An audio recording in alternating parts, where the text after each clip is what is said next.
Good afternoon, distinguished guests and fellow feminists. My name is Justina Kehinde, and today I would like to share with you a poem inspired by the experiences of two women. The first woman, Philomela, appears in Book 4 of Ovid's Metamorphoses, where, upon being raped, has her tongue cut out so she cannot denounce her attacker. In response, Philomela weaves her story into a tapestry. The second woman, Lavinia, also a woman of nobility, appears in Shakespeare's Titus Andronicus, except this time, after being raped, she has her tongue and her hands cut off, so she can be kept silent for good.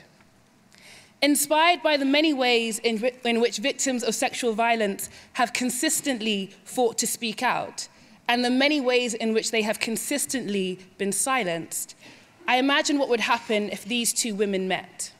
This is that story. Philomela is weaving Lavinia's tongue back into her mouth. It's a bloody process. So she sews sutures with a double stitch.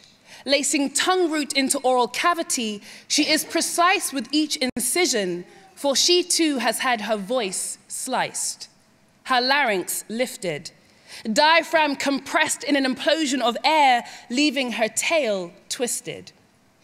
It was with her fingers that Philomela signed her witness, but the monsters mutated and left Lavinia speechless, without forefinger, thumb, or tongue. So now she threads a corset around the reams of codex that have been screaming within the folds of a muted maelstrom and archives them.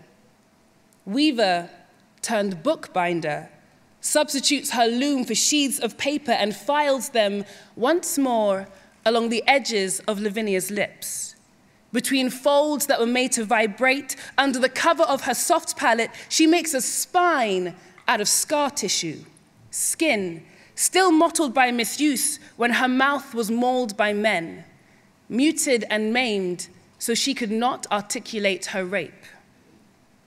The Grand Dame makes a skin graft out of script and holds the dressing in place with pins, turning her body into archival history. Philomela stitches garments out of stories. Fingers, worn by her craft, no longer carry prints by which to fabricate, so she transubstantiates needle for nib and types testimonies into tapestries, to be secreted into discrete hemlines.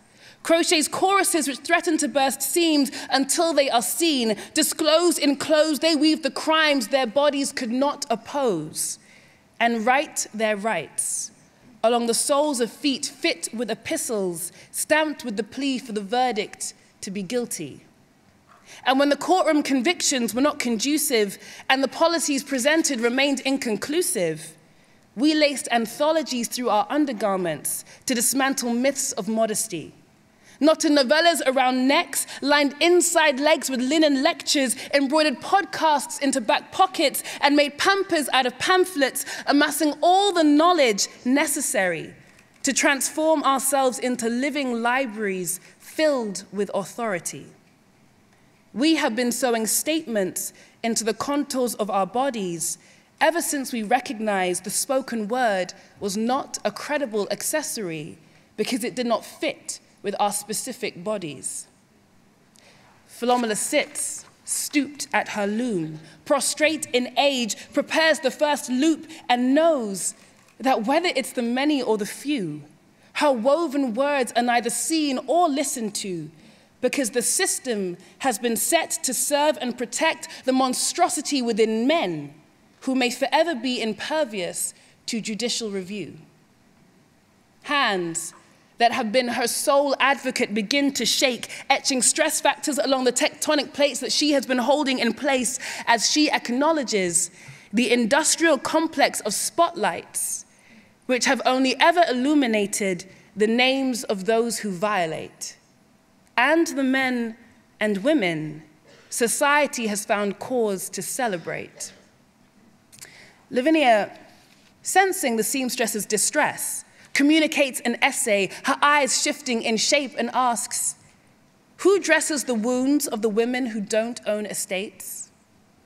Who wipes the tears of the men without titles, the adolescents without access, the prisoners without profile? Who minds the migrants without papers who make homes out of holding cells? The secretaries brought in by temp agencies, who secures the safety of the sex workers who haven't found success, or the freelancer? With no union to unite in advocating for their rights, who finds the children deemed unphotogenic and makes a 1-hour documentary on the news at night? Who weaves or speaks or signs their stories? With her needle and thread, Philomela writes one simple line: they already have, now we must too. The guillotine is a swift death if on the rare occasion you can chop off the Hydra's head, but these violations, without being duly addressed, can echo throughout an eternity. So we must shift focus from only pursuing the monsters and instead invest in healing their victims' distress. If we could not survive in life, she scribes, let us at least dismantle the chains of those who come behind. Turn our attention to safeguarding the health of victims' minds, not based on whether their testimony secure a guilty verdict. Let us offer counsel until they no longer yearn for it, without a pay scale to determine whether or not they've earned it. What is justice if it can bend under the weight of one man's might? Disclosing a rape is not the same as giving away a company's tricks of the trade unless you traffic in slaves, merchants of misuse, heads of harassment, advisors in abuse. Unless this is your industry's produce, then we must be free, legally, contractually, indefinitely, to disclose any iniquity. Don't you agree? Lavinia, even if you cannot speak, at least believe in what I can see. A world where no is a complete sentence and everybody wants to pass the test.